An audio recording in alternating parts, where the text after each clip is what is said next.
Tensai Shitara Slime X Fate Grand Order crossover by DragoLuck78.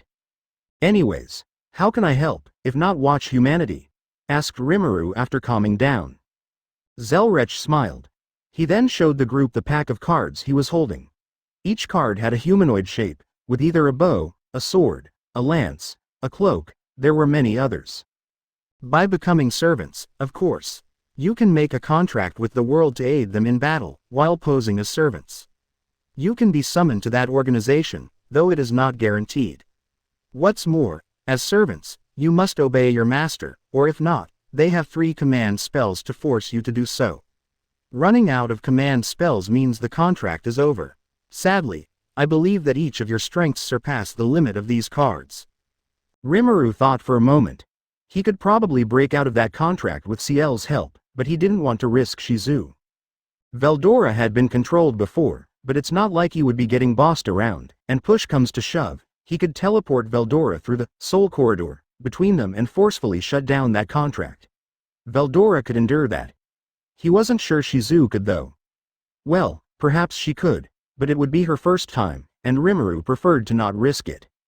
Master, perhaps if we put both Veldora and Shizu into your clones, which would become approximately rank A+ to rank S, the ranking of the cards. We may have to limit skills, however, I have already prepared clones that can surpass their limit, and have the full strength of the individual flow into the clone. Hence, the clone would become the original.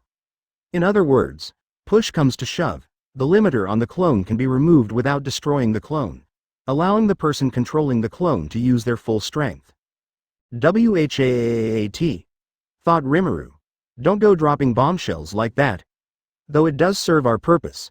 But I still don't want Shizu to be forced into a contract. I don't want Veldora to, either. Answer. Giving the clone to be served as master's servant form a skill. Skill name, Count on Me. Using information gathered from Zelrech and the analyzation of the world to create a link between individual Shizu Izawa and master, successful. Master can now summon Shizu as a servant, for one of his abilities as a servant. Seal. What would I do without you, and Veldora?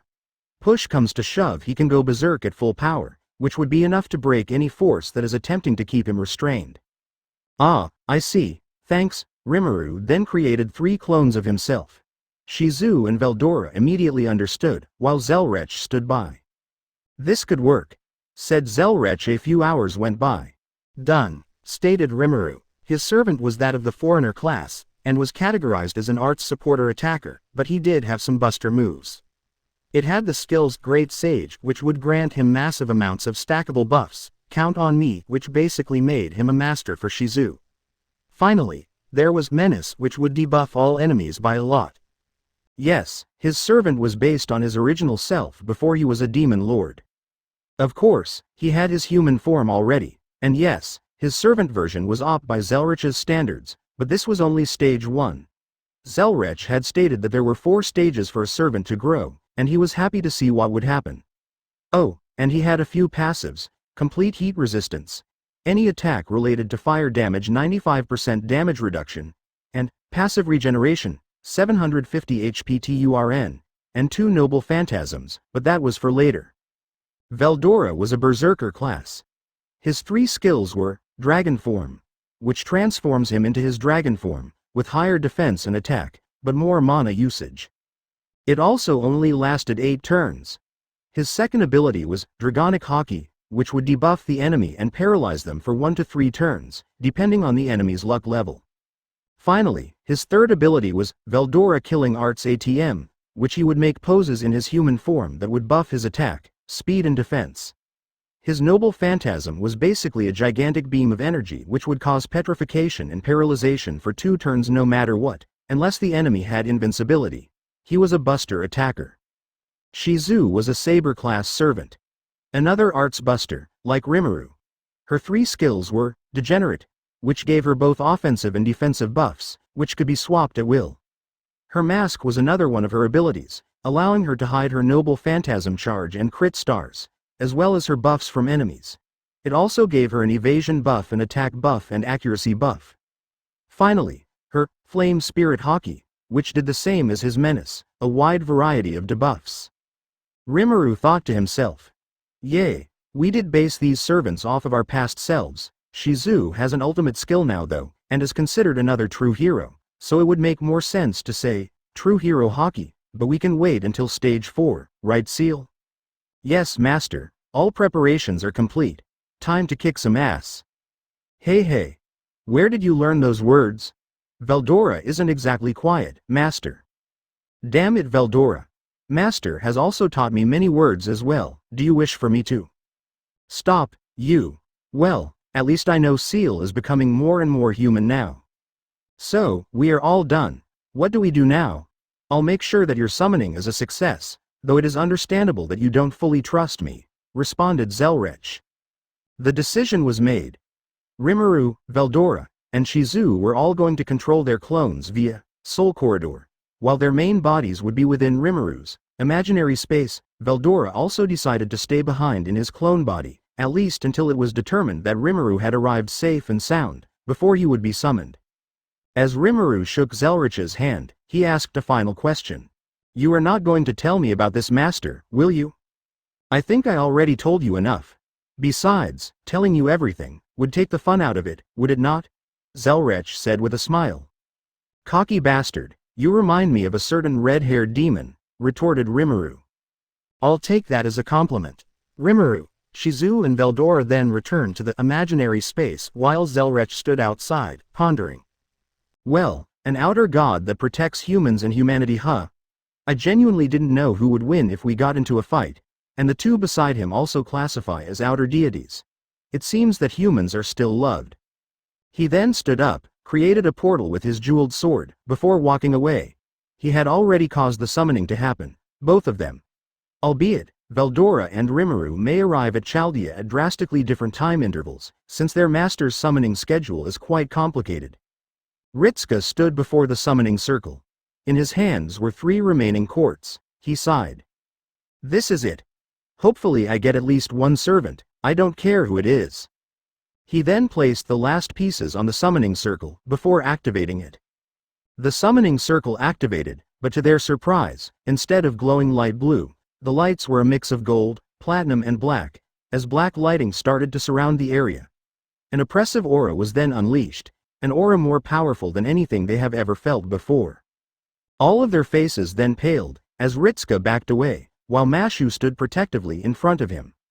Ritsuka then fell on his butt, the aura forcing him down. Roman quickly moved behind Ritsuka. Both could see that Mashu was barely able to stand, as the oppressiveness of the aura was way beyond what she could stand. Sheet. Thought Roman. What is going on? Are we going to die here? Do I have to use my noble phantasm? Da Vinci, where are you when we need you? He then yelled.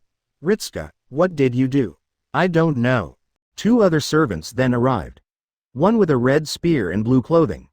Another with slicked back white hair, a black bow, and a black bodysuit, topped off with a red cloak. Archer Emiya and Lancer Chaldea. Both had their weapons drawn. Hey kid, what the hell is going on? Asked Ku. I have no clue. The tension then spiked, as the group heard sirens going off in Chaldea. Several lights started flashing red. Automatic Chaldea protocols were going off left, right and center. Error. Error. Unknown spirit origin detected. Location of summoning is not from the throne. Please terminate the summoning ritual. This announcement merely caused more servants to arrive. First was a woman with golden hair and verdant green eyes, who wore a knight's armor with red lacings. Her name was Mordred Pendragon. Behind her, Emiya Assassin appeared, followed by Caster Zhuge Liang and Berserker Lancelot, who was no longer under mad enhancement. It seems that we are in for a fight, stated Lancelot. Ha ha ha, finally. I was getting bored here, roared Mordred. It was at this moment that they could see energy gathering around the summoning circle. A twisting mass of purple clouds, with black and yellow lighting. Black flames then erupted at the base of the mini-tornado, as the aura magnified once more. Scathach, Chaldea teacher, then arrived on the field. That is one nasty aura. Whose fault is it? Blame Ritsuka, answered Roman from behind Zhuge Liang. Hey, I didn't know that my summoning ritual would cause this, don't. Ritsuka was interrupted when the summoning circle suddenly shone brightly. Several circles of light blue then surrounded the summoning circle, as blue orbs started to spin. Then, a card appeared. A card that none of them had ever seen before. It was a figure, facing towards them, covered head to toe in a cloak. The card then started to crackle, as it turned gold, signaling a 5-star servant, before dissipating. As the light dissipated, the aura that surrounded the room suddenly lifted completely, as the alarms then stopped. Silence. Ritsuka then looked at the summoning circle. There stood a figure. The figure had long silver hair, a blue coat and fur scarf, and wore blue boots and beige pants. The figure also wore a white mask, with a red jewel at its center. What followed was simply silence, as he stared at the figure, and the figure stared right back at him. What he didn't realize, however, was that each and every servant behind him were on edge, poised to strike. The tension was palpable. The unknown servant then walked forward and talked. How interesting. Or should I say surprising. To think that the last hope of humanity would fall on one single master. As Ritsuka stood stunned, still processing what the figure had said, a dark object hurtled past his head, heading straight for the unknown servant's face. Then. It's not that nice to attack someone you just met. The figure spoke menacingly, before moving the arrow aside, its shaft held between two fingers. No sound was made. No sign that his fingers moved at all. The tension in the air then snapped, and all hell broke loose. How interesting. Or should I say surprising. To think that the last hope of humanity would fall on one single master. Rimuru had said this to attempt to defuse the situation, but it only aggravated it. Then the arrow flew, and Rimuru caught it. Sheesh, these guys really are bloodthirsty. Rimuru observed as the servants threw who he saw as the master behind them, as many got into battle stance. One even charged him immediately. She had blonde hair and verdant green eyes, and wore a knight's armor with red lacings. Okay. So I could crush them with overwhelming magic or overwhelming strength, but I don't want to reveal too much yet, so I'll play along with some close combat, thought Rimuru. Take this, you filthy piece of sheet, roared the knight, before swinging her sword horizontally, attempting to chop off his head. Rimuru took a step back, minimizing movement, before looking for a counter. However, he then had to dodge 2 more arrows, coming from a white-haired archer in the back. Rimuru backpedaled, then did a backflip before landing on the summoning circle in a crouched position. You're pretty good for a kid. A guy with a red spear and blue bodysuit tried to stab him from behind. However, using universal sense, Rimuru had seen it coming a mile away, and simply dodged using minimal movement, while turning around to face him. This repeated once. Then twice. Then countless times in the span of a few seconds. You have got to be kidding me, thought Ku. How? Rimuru then grabbed him by the neck, and whipped him over his left shoulder. Ku went crashing into the wall, creating a large crack in the process. Yay. Servants definitely are much stronger than your regular holy knight. But Hinata could give them a run for their money. Though I do remember Zelrech mentioning that they can even suffer supposed fatal blows, as long as their origin is intact, then they can regenerate as long as they have magic power. So if the master runs out of it, they disappear. Well, I do have Void God Azathoth, and Turn Null, plus my magic power is infinite, so I won't be disappearing anytime soon. Rimuru ducked again, as 3 more arrows flew by. A woman in a purple bodysuit then attacked him, with a red spear, similar to the blue bodysuit man. She suddenly duplicated her spears, and sent them flying at him. Rimuru was forced to unsheath his katana. The one he used pre-Demon Lord Awakening, and quickly deflected the barrage.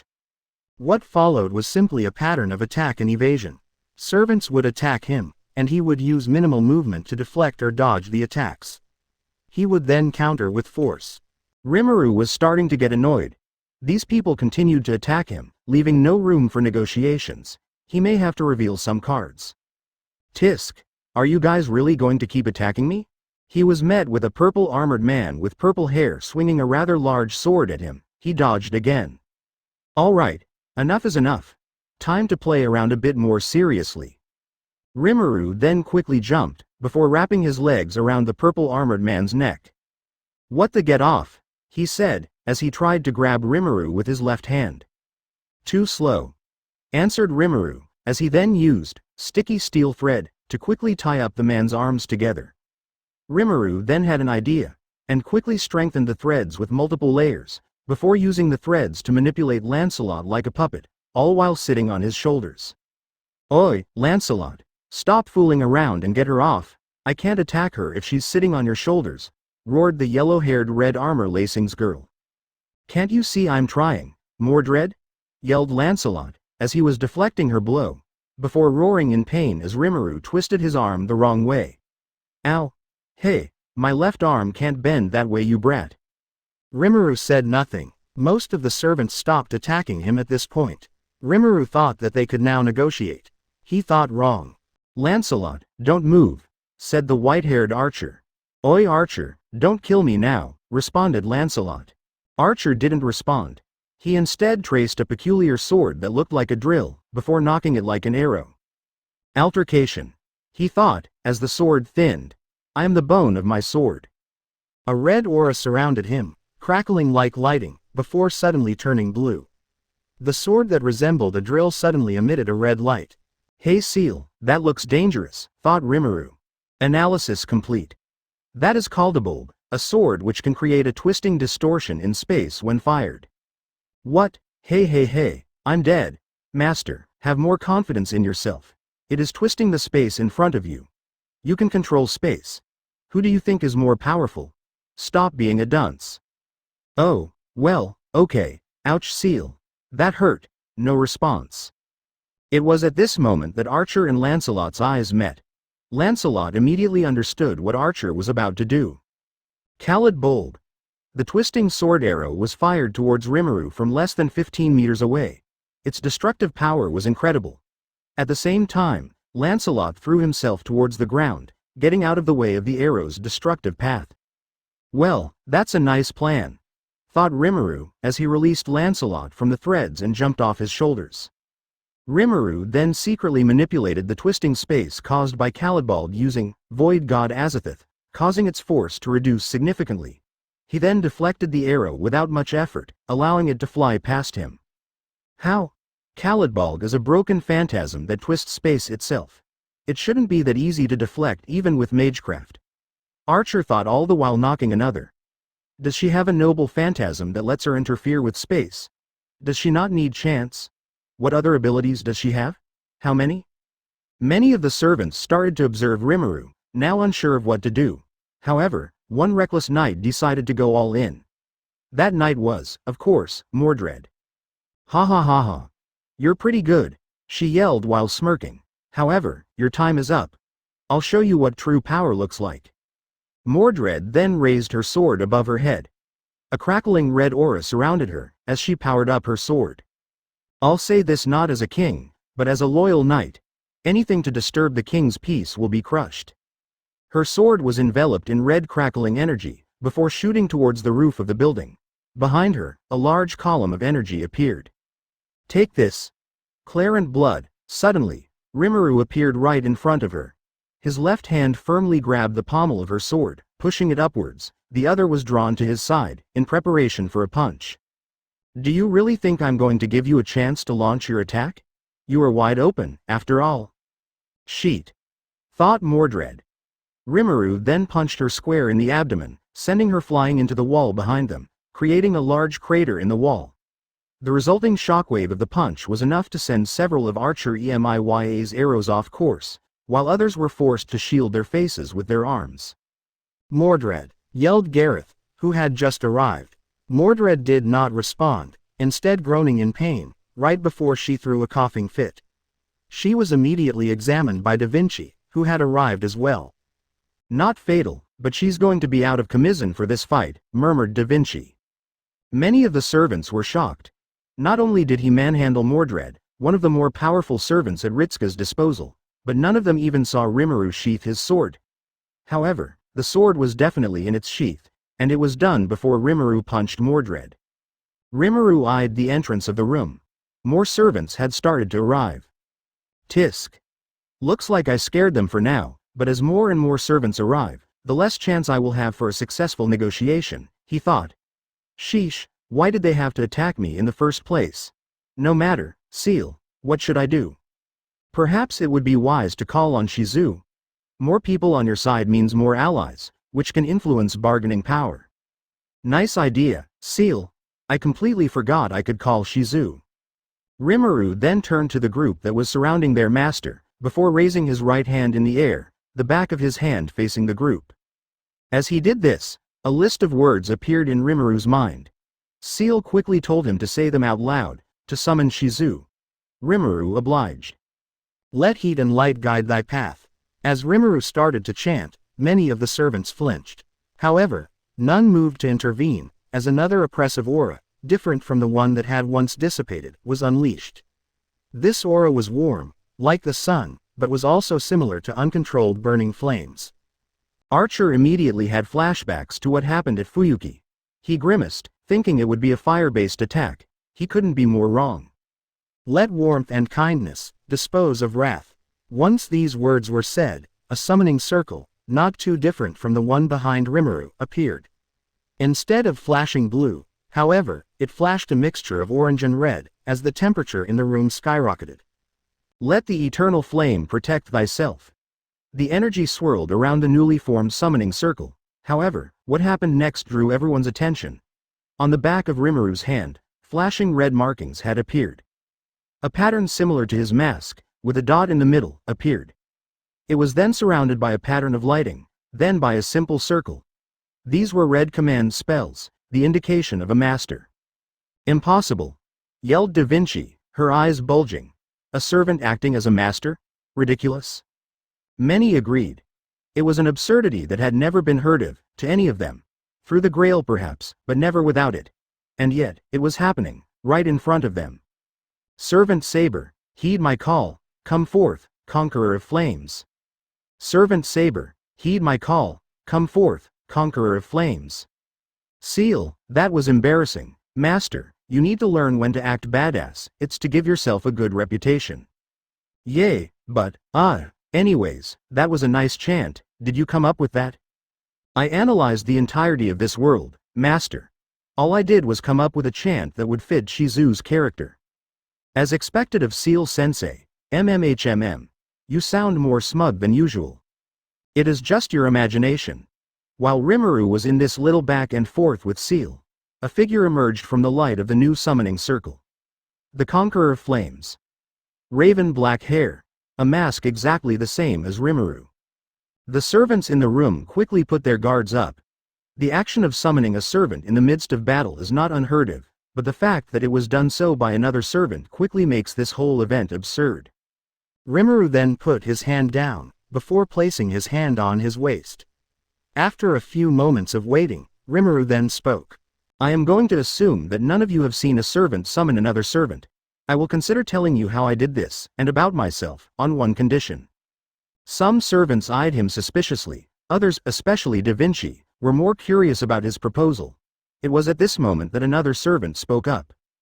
Actually, a servant summoning another servant is not unheard of. If a ruler-class servant shows up in a Holy Grail war, he or she will receive command spells as well.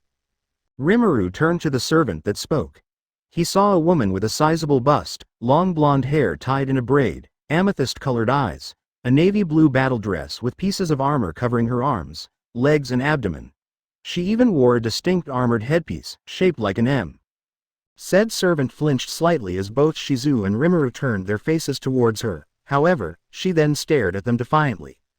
Another servant, with brown hair and red eyes, wearing a black vest over a white dress shirt, with black pants and black boots to match, swiftly moved in front of her. Rimuru smirked under his mask. He could tell the two were very close. It reminded him of the others that he had left behind. More on that later. An input of information suddenly flowed through his brain. Something along the lines of Caster controlling a servant? Must have been Seal analyzing more information again.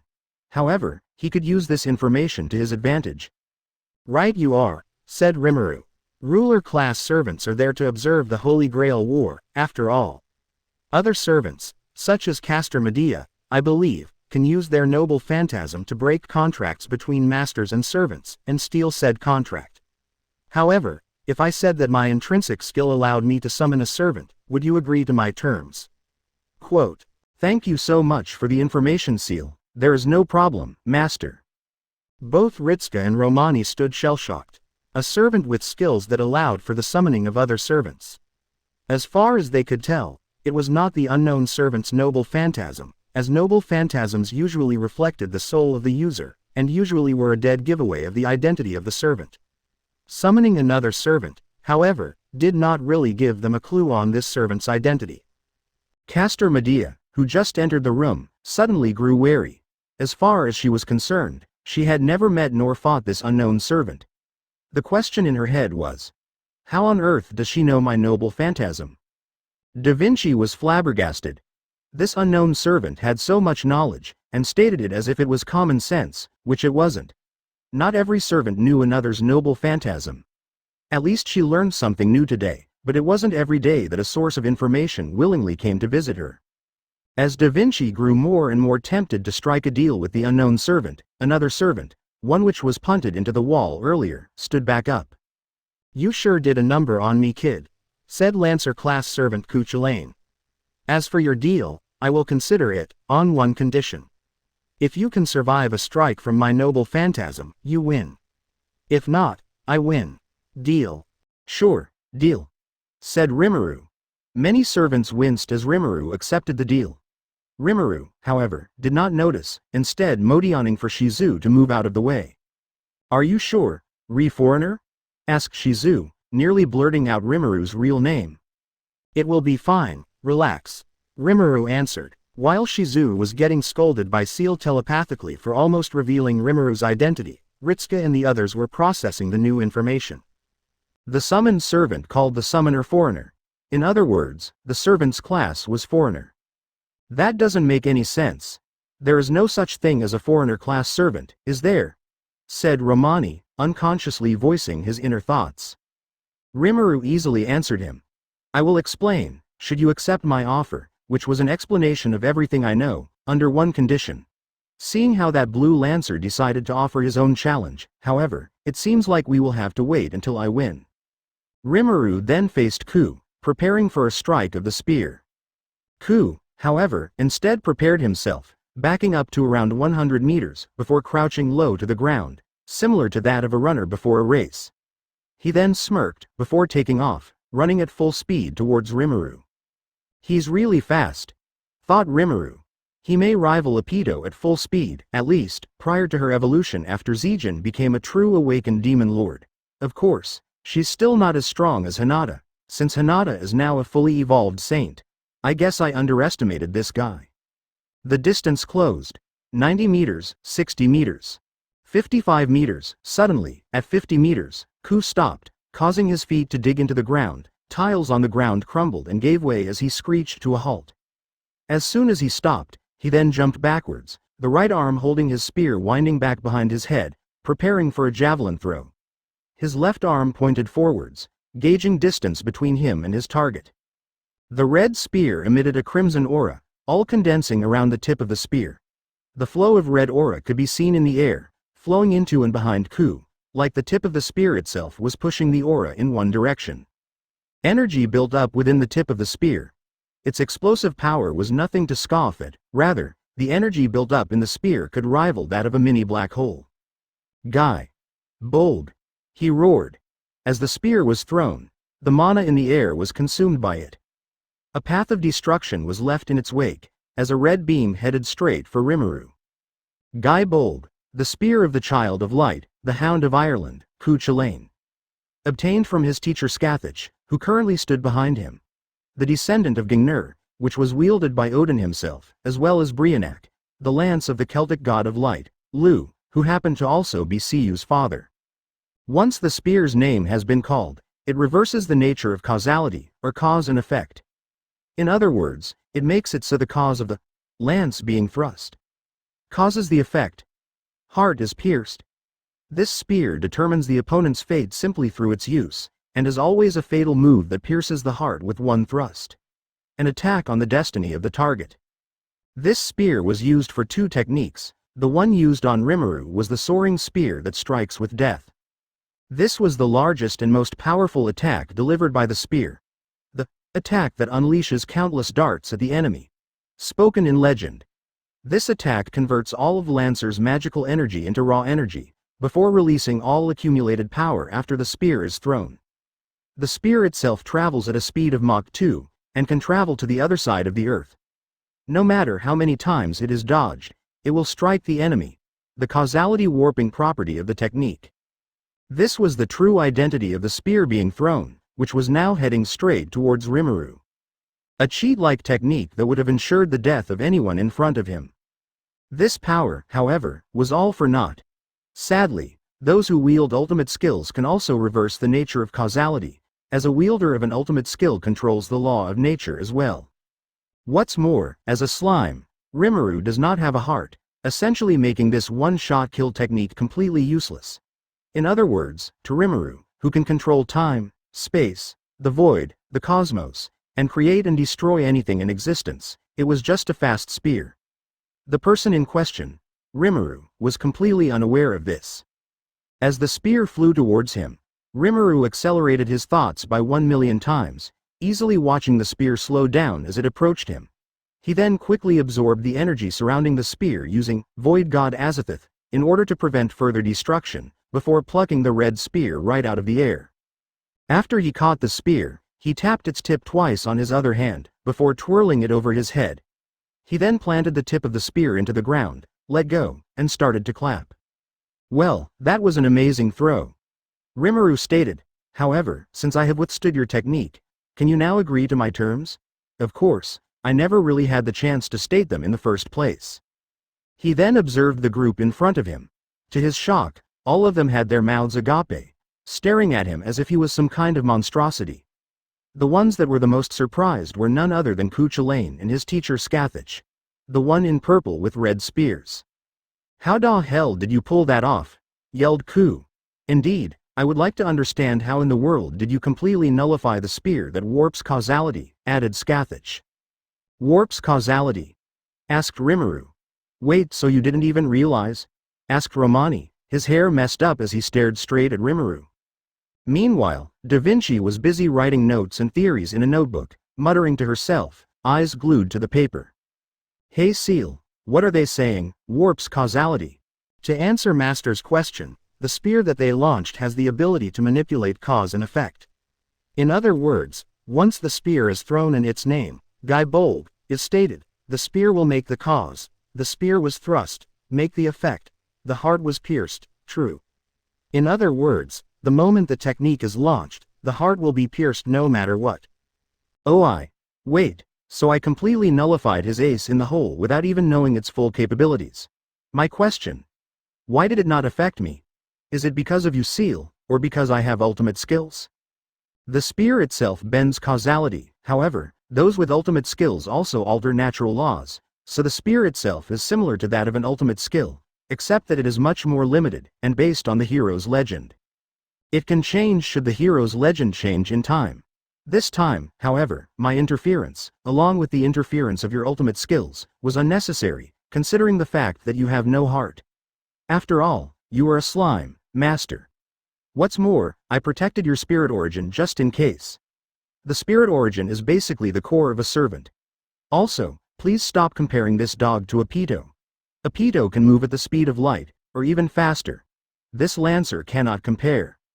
In any other context, that insult, the fact that I had no heart, would have hurt. As for a Pito, my bad, but don't call Lancer a dog. Rimuru then thought for a moment for a potential excuse to give them regarding the spear that was thrown. I will just tell them that I don't have a physical heart in my body and leave it at that. Also, I just thought of another thing. Why did I have to chant to call upon Shizu? Don't you have the skill cancel chant or something? Oi, I asked a question Seal. And I gave no response. Seal, you are avoiding the question, why did you make me chant when I could have avoided chanting? Seal then started ranting, to Rimuru's utter surprise. Because Master, it makes you look badass. You sounded perfect, acted perfectly, and freaked them all out. As suited for my Master. The moment you showed up, they should have bowed. Not launch an arrow at you. Not to mention that no one other than Shizu saw it, too bad for them. As your first wife Master, I call dibs on every single moment that you act badass. I will save every single event for all of time, and brag about it to your other consorts. This time, I even got a picture of you chanting. It looks amazing. Oi Seal, you can't just do that, that is so unreasonable, and since when did you have a camera in there? I know you have photographic memory and stuff but still. Hum, hum, hum, hum, la, la, la, la, oh forget it. Rimuru then turned his attention back to the other servants. Most had not dropped their guards, but also eyed him with a bit of understanding. After all, Rimuru had stated that he wished to negotiate. Okay. So my condition for explaining my previous actions, though not the ones I have just taken, was to simply sit at a table, and have a discussion. Believe it or not, I rather avoid violence wherever possible. What? Roared Ritsuka, Romani, Mashu, Emiya Archer, among others. You heard me. It's not my fault you guys attacked me first, said Rimuru, before pointedly staring at Emiya Archer. Many other servants stared at him as well. Yo Archer, the kid has a point. Besides, aren't you a more cautious and analytical type? Asked Ku. Oh shut up, Ku. I would like to see you try and hold back if you see a monster in front of you, calmly stating that something was interesting. I have some bad experiences with people when they say that. Hire. Kiera. Among others. I suddenly had the urge. Not to mention that menacing aura. Menacing aura. Thought Rimuru. Wait, I thought the mask completely nullified my aura. Seal, what happened? I believe this is because you put on the mask in transit while being summoned. The aura that you were subconsciously unleashing against Zelrech, as any powerful being emits an aura to test one another, was absorbed when you were summoned in your clone. After all, your clone was still in the area where you were emitting your aura against Zelrech, while your main body left to go to imaginary space. Yay. Guess that makes sense. Spirit Dragon Hockey has a lot mixed into it. There is menace, I forget the rest. Same thing with Shizu and True Hero Hockey, right? Damn it, couldn't Zelrech have blocked that off? Perhaps he could have, however, even if he could, analyzing his personality, it seems like he would have not done so to make things more interesting. Damn that troll. Well, no point in telling them now. As Rimuru was pondering how to efficiently hurt Zelrech in the most painful way possible as revenge for this mess, Romani then spoke.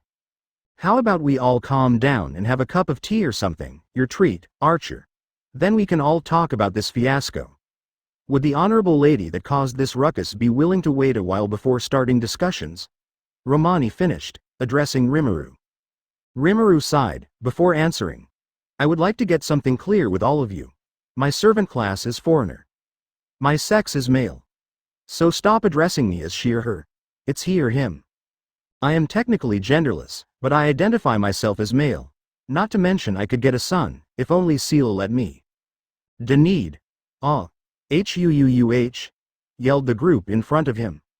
Yes, I am a male. So please, no lady. Well, it's not like you are the only servant that is a male, but looks female, muttered Ritsuka, eyeing Astolfo, who arrived just now. The classic trap. He then thought. I can hear you, said Rimuru telepathically, scaring the daylights out of Ritsuka. The others, however, were unaware of this exchange. All right, said Da Vinci, finally lifting her face from her notepad.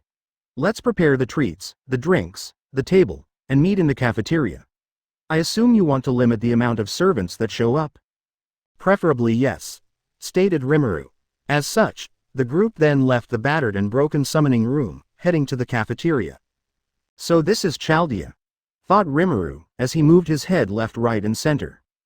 As they were walking through the many hallways of Chaldea, Rimuru made sure to take note of every single advanced technology and architecture there was. After all, it wasn't every day that you could see such fine architecture. Besides, it was also possible to recreate this back in his world, perhaps for entertainment of course. The group of servants that were once in the summoning room had dispersed, leaving only a few that walked alongside the group. Sasaki Kojira, with blue hair and purple traditional Japanese clothes, was one of them. Another was the brown-haired red-eyed servant, whose name was Sieg. The others included Castor Medea, Emiya Archer, Lancer Ku, Scathach, Da Vinci, Jeanne d'Arc, and of course, Mashu. Romani, Ritsuka, Rimuru and Shizu led the front. To all the other servants, it was quite funny, as Rimuru was no taller than 13-year-old Shizu. It was like a child exploring a foreign land, looking at whatever he wanted. To those that faced him in battle, however, it was quite dreadful, not knowing if the foreigner servant genuinely wanted to negotiate or had something else in mind. It was quite clear that the foreigner servant was very manipulative and cunning, but also had somewhat of a childish side. Or was it simply a facade to hide his true intentions? Well, it wasn't like they could do much besides walk behind him. Meanwhile, after calming down, Rimuru was in a dilemma. For some reason, he could feel a glare at his back. Not just any glare, as the servants were already eyeing him suspiciously. It was Shizu, and he could tell that she was not happy. But for what reason? I have no clue, master. See, even Seal has no clue. As Rimuru was busy in his own little world, Emiya Archer was pondering and reflecting. Who exactly is this guy? From what I recall during all of my travels, I have never heard anything about him. His silver blue hair and distinct mask don't exactly ring any bells either. Emiya then attempted to copy both Rimuru's sword and his mask. After all, he was known as Faker by a certain annoying Golden King for a reason. His reality marble, unlimited blade works, allows him to copy any weapon that he ever laid his eyes on. These weapons would then be stored in his reality marble, and he could call them out at will through his tracing magic, or gradation air. Not to mention that the skills of the owner would also be transferred to him. In other words, he could copy both the weapon as well as the fighting style of the original wielder perfectly. Emiya attempted to copy the mask first. After all, he had never seen anything like it. However, the moment he attempted to copy the mask, a sudden burst of pain made him flinch. After composing himself, and making sure no one saw what happened, he checked to see if he could create a copy of the mask. He could not. He then tried copying Rimuru's sword, again, with the same result. The same thing happened when he tried to copy Shizu's mask and sword. No one has ever done that before. Whether he is doing this subconsciously or not, I can tell that he is not just a normal overpowered individual like Gilgamesh, Hercules or Darius. And his companion is just as intriguing. We should probably test her capability as well. Emiya continued to ponder, not noticing that Rimuru had already noticed these efforts, and interrupted them for obvious reasons. Eventually, the group arrived at the cafeteria. A few servants were present, alongside some of Chaldea's remaining staff. A few quick orders from Romani and Ritsuka were enough to scatter the servants and get the staff to bring enough food and drinks. On the left side of the table, red tea, and a decent amount of sushi was placed on the table, among other Japanese delicacies. On the right side of the table were Western-style hamburgers, hot dogs, and other junk foods. Once everything was settled, and the food placed on the table, Rimuru and Shizu went around the table and sat on the opposite side, while most of Ritsuka's group sat facing the pair. I suggest we start by eating a bit, in order to cool down the atmosphere, said Ritsuka, softly. Rimuru and Shizu nodded, while Romani and Da Vinci shrugged. The rest of the servants simply eyed Rimuru and Shizu, daring them to take off their masks to show their faces. Itadakimasu, muttered Shizu and Rimuru, while putting both of their hands on their laps.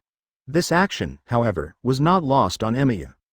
Huh, so they follow Japanese-style customs? At least they are not savages.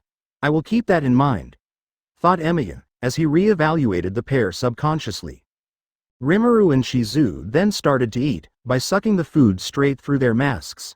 After a few seconds, both of them looked up, to see Ritsuka looking at them curiously, and Romani looking exacerbated. What? Asked Rimuru, while tilting his head. Shizu mimicked the gesture. Romani sighed. When I suggested we have a meal together, I wanted it to be a much more relaxed atmosphere. Enough to take off your mask? I think it would help us a lot more too if we could read your expression. Rimuru simply stared at Romani, before answering. Don't think that I will be taking off my mask that fast. First, I would like to know more about Chaldea. Besides the fact that the organization has a lot of food, and that there are many other servants here, I don't know that much. Master, there is no need to double-check the information that I have given you, said Seal in a pouting voice. I am not double-checking Seal, simply testing them. If they tell me the truth, then my evaluation of them will be good. Otherwise, we may not be able to work with them. However, my gut tells me that this guy will be just fine. I just want to make sure he doesn't turn out like another Yuki. I mean, he is wearing a white shirt and has black hair. I see. Romani simply eyed him. However, It was Emiya that retorted first. Someone of your caliber, who can easily identify the noble phantasm of a servant he has never met, should be able to determine what this organization is for. Of course, that is excluding the possibility that you met an alternate self of Caster Medea. Rimuru then smirked. You have not answered my question. There is no reason to, if you already know the answer, answered Emiya. The two stared at each other for a few seconds, before Ku interfered. Enough. Speaking of questions, kid, you haven't answered my question on how you reflected my noble phantasm. I even fused both of my techniques from my spear into one. Ku eyed Rimuru curiously. He had never met someone that could completely nullify the causality warping properties of his spear so effortlessly. Rimuru then responded.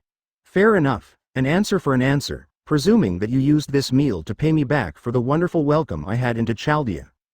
Both Ku and Scathach paid close attention to what Rimuru had to say. Well, said Rimuru. Okay, so I actually didn't do anything to the spear, rather, it's just that its ability to manipulate causality does not affect me. Because I don't have a heart within my body. Nor do I need one to survive. I have no intention of explaining my species to you guys. Just know that I am not human. As Rimuru was saying this, Romani and Ritsuka took a quick glance at both Shizu's and Rimuru's bio. Surprisingly, there was not much information whatsoever. When the pair took a look at Rimuru's bio, all they saw was this. Name. Sex. Male, self-identifies as one, race. Servant class. Foreigner title. Stats, strength. Agility. Luck. Endurance. Mana, noble phantasm. Skills. Noble phantasms. Bio. Not much is currently known about him. He is not human and is absurdly powerful. When the pair took a look at Shizu's bio, all they saw was this. Name. Sex. Female race, servant class, saber. Title. The Conqueror of Flames. Stats, strength. Agility. Luck. Endurance. Mana, noble phantasm. Skills. Noble phantasms. Bio. The Conqueror of Flames, she uses flames in battle. So it seems that there really is nothing that we know about them. Most of the information is given, thought Da Vinci, eyeing the bio over the shoulders of Ritsuka and Romani. Ku and Scathach, on the other hand, simply nodded. Yes, the spear was designed specifically to kill humans. If you are not a human, or do not have a heart, then the causality warping effect will not take place properly. Yes. Said Rimuru. Oh, I nearly forgot. We don't know each other's names now, don't we? I guess I will introduce myself first. My name is Rimuru Tempest, foreigner class servant, and I am also known as the Chaos Creator. Shizu then went next.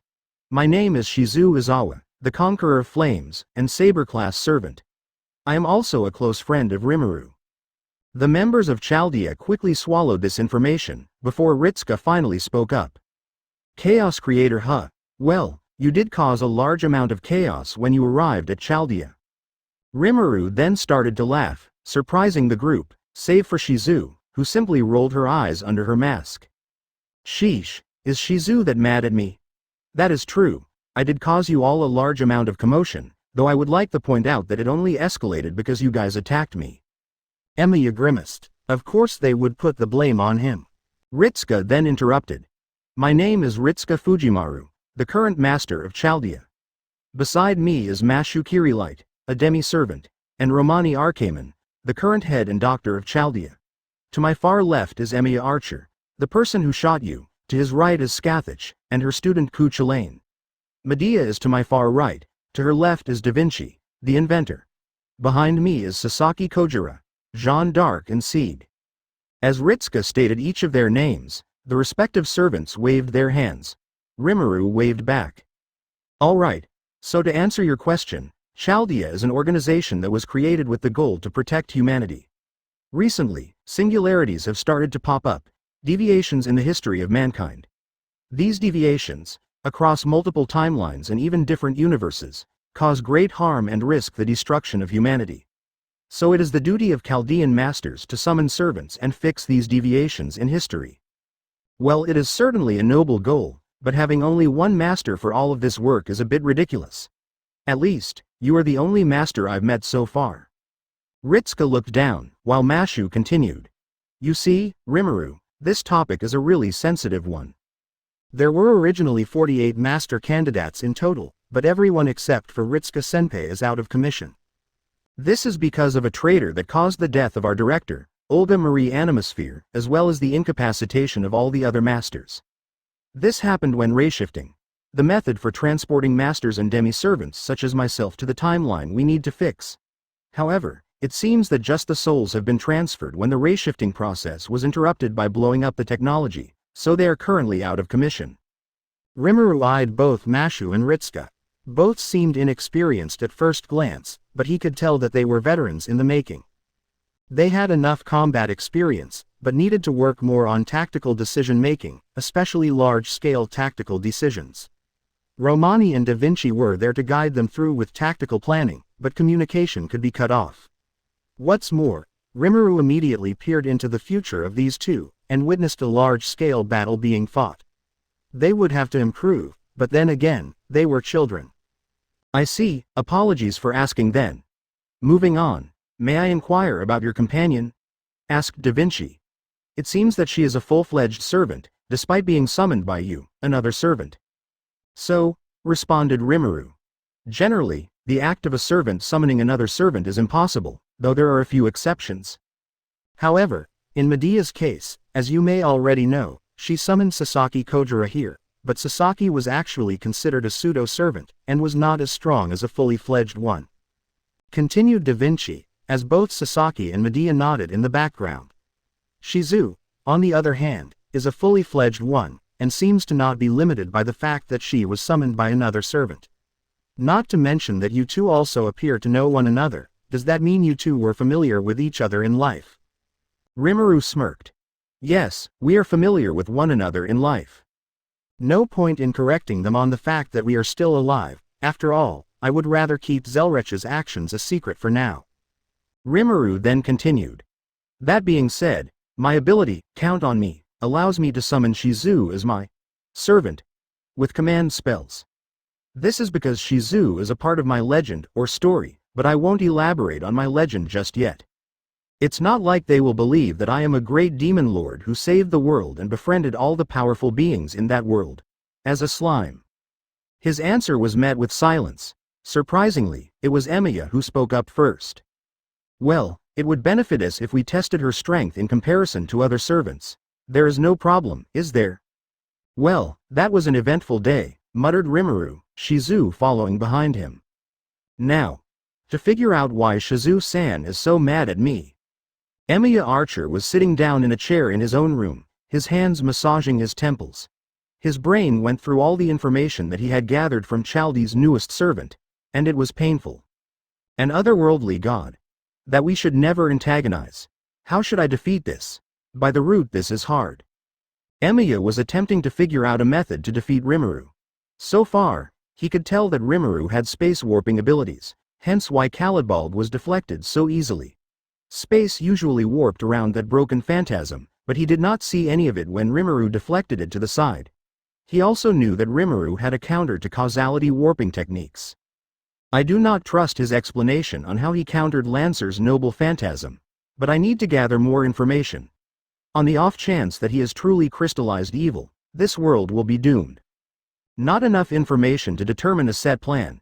It was painful, but he knew that he could not afford to act rashly, as shown by the battle in the summoning room. This servant was in a whole other dimension. Rimuru was sitting in a chair, in his regular adult form, facing Shizu, who was sitting on one of the two queen-sized beds. He pondered what he should do, and flinched every time Shizu eyed him. What did he do wrong? He still did not understand why Shizu was so upset. Sheesh, I never thought I'd see Shizu pouting like this. Puffed out cheeks, facing the wall. Damn it, she is adorable. Master, with all due respect, please refrain from making such comments in these types of situations. You jealous, Seal? No, totally Newt. That is definite sarcasm. Good to see that you have become so much more human. Speaking of which, I analyzed the world like you told me to, and I found some rather intriguing information. Go right ahead, Seal. Rimuru then listened to what Seal had to say, completely ignoring Shizu in front of him. It turns out that many Magnus in this world are searching for what is known as the root, also called Akashic records. It seems that it holds much information that the Magnus wishes to understand, and they are willing to go through any means in order to achieve their desire for information. Okay. Well, it wasn't the most embarrassing thing I saw that day. I tricked Hinata into getting drunk that day too. It was the funniest event I had that year. What happened? Well, me and Ruminez managed to get Hinata to wear a bunny suit. Then we took a lot of photos. Sadly, Hinata sobered up a few hours later, and I nearly died, Rimuru said with a grimace. Peef sounds just like Hinata. You still have the photos? Only in my photographic memory. Hinata destroyed all of mine. I think Ruminez has some copies somewhere. I will ask her for them eventually. Rimuru then turned around, wrapping his arm around Shizu's neck. The both of them slowly lost consciousness. Shizu was the first to fall asleep. I feel like I am forgetting something. Nah, I will worry about that tomorrow, thought Rimuru. Rimuru then proceeded to fall asleep next to Shizu, unaware of what the next day would bring. Crimson and Gold interlude. A figure with crimson red hair sat still on a throne made of ice. In his mouth was a popsicle stick, slowly swaying up and down as the man played with it with his tongue. He is shirtless, the only article of clothing above his waist being a necklace made out of dragon's teeth. Black pants and black shoes finished off his attire. This man was the pinnacle of all of existence. At least he used to be, before a certain platinum blue demon lord came around. He was Guy Crimson, the former strongest demon lord, now relegated to the second strongest in the public eye. For obvious reasons, he would always keep track of that troublesome chaos creator. To make sure he didn't pack the world up, to make sure he didn't do anything troublesome or stupid. Those were all excuses. His real reason for keeping track of Demon Lord Rimuru was simply because he was interested in him, and that he wanted entertainment. It wasn't easy to keep track of Rimuru, as he would always somehow manage to catch either him or the demons that he sent, and that was to be expected. Rimuru was the great demon lord that saved the world. Instead of spying or relying on subordinates, Guy had started relying on his gut feeling whenever Rimuru did something, and for the past 10 years, that was what he had been doing. He managed to predict several extremely entertaining events. Hinata Sakaguchi in a bunny suit beating the chaos creator with a mug of beer, Shizu Izawa spanking both Hinata Sakaguchi and Yuki Kagarazaka while slightly drunk, as a stupefied Luminous Valentine and Rimuru Tempest watched from the sideline, Rimuru Tempest himself prostrating in front of what Guy liked to call his harem, to the vehement denial of all parties involved, and a whole lot more. Suddenly, a sharp jolt went through his gut, telling him that something interesting was occurring. He smirked wryly, before breaking the popsicle stick with his mouth. It's about time. I was just getting bored here. Hey, Rimuru, let's see what you are up to this time. He stood up, quickly making an image and peeking through it. It was a technique he had developed after their 4th annual fight, after the defeat of Velda. It was similar to the gates he used for Walpurgis, except that they were not as extravagant, and could be activated and deactivated extremely quickly. Why? Because if he activated it too slowly, Rimuru would catch on immediately, and shut it down before it even finished activating. Of course, Rimuru could easily shut down this surveillance method as well, which was why Guy tended to jump through at the same time. If he was punched out of the portal, he would use that as his casus belli to intervene, and if he were not punched or pushed out, and managed to travel to his intended location, well, he could just stick around until he figured out what was going to happen, or what had happened. Guy was called a prideful jackass several times over the span of these years, which did not stop him. He only stopped after Rimuru threatened to sick Diablo on him every time he pulled a stunt like this again. That didn't mean he stopped entirely, he only stopped for a while, and teleported through the portal every so often. The reason why Guy did not want to blindly teleport to Rimuru's location was, well, because it was impossible. Spatial interference made it near impossible. So he would always use the new technique, which he did not name yet, and he probably will never name it, to make a hole in the spatial interference, and then jump through. Surprisingly, he could not locate Rimuru, even after multiple images, gates, and whatnot. It seems that Rimuru could not be found, and that was when a memory of a conversation with Milam popped into his head. She was bragging so high and mighty that she went to another dimension, after Veldora and Ramrus came back beaten and bruised by Rimuru. Long story short, dimensional travel, and the two weebs interfered a bit too much, forcing Rimuru to intervene. Guy's smile grew wider and wider. Seems like something similar happened again. This time, he would not miss out. Standing up, he notified Rain and Misery, telling them that he would be gone for a while. The two didn't ask why, but simply told him to be careful, and wished him good luck. Now, a few decades back, we would have killed them for wishing him luck and telling him to be careful. He was the most prideful of all the demon lords, after all. But Rimuru forced him to treat the other two more kindly, or he would refuse to send Guy food. Namely, he would cancel the deal of sending the newest flavors of cake to Guy first.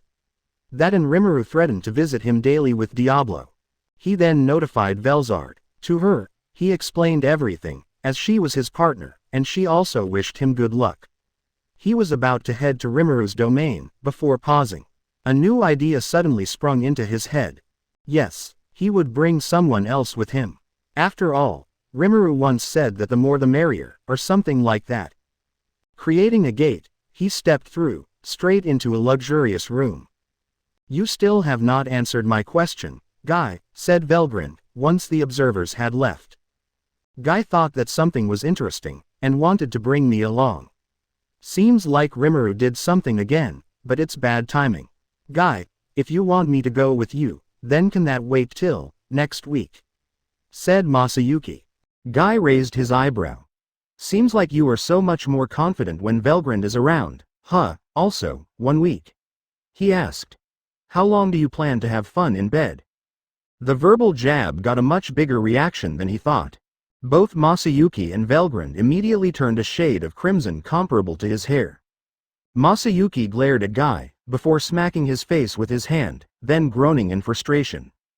Velgrind, on her part, now had smoke coming out of her ears, as her pupils turned into swirls. Guy smiled. 1 week, huh? Well, at least these two will keep me entertained. What antics will they show me? Wait. I do have a bunny suit on me, and I think Velgrind can wear this in her current form, although barely, and I also have a camera that I bartered with Rimuru for. Oh, this is going to be fun. If they react like this to a simple jab. Unbeknownst to the two lovers, the red-haired demon quickly contacted his partner, White Ice Dragon Empress Velzard, the older sister of Velgrind, through thought communication. It seems that the four would be going to Rimuru's location together, in a week.